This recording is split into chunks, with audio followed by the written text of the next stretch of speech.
for you and me a great commission to obey, making using men as the arm of church planting. I-bless niyo po, Lord, lahat ng mga alliance men, Panginoon, ng kanilang mga negosyo, ang kanilang trabaho, at lahat, Panginoon, ang gagawin namin ay magbigay ng karangalan at kulatian sa inyo. And of course, Lord, we claim your blessing na ibabalik sa bawat aming in-invest para sa inyong gawain.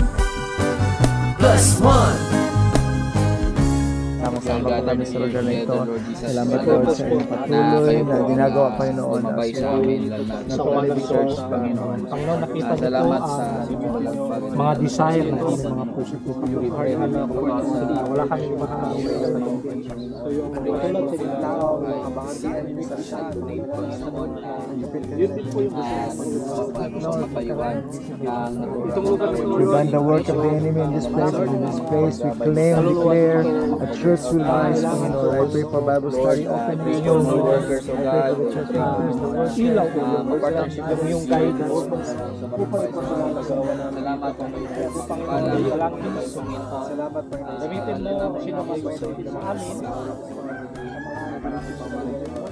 At sa pagkain, Panginoon, na aming pagsasalusaluhan, salamat sa mga kamay na ganda nito, Panginoon. At tunay na maging kalakasan ito para sa aming pangpatuloy na gagawin hanggang mamayang after lunch, Panginoon. Sa iyo po ang lahat ng papuri, pasasalamat, parangal at pinakamataas na karangalan sa iyo. Pangalan sa pangalan ng Ama, ng Anak at ng Espiritu Santo, lahat po tayo magsabi na Amen.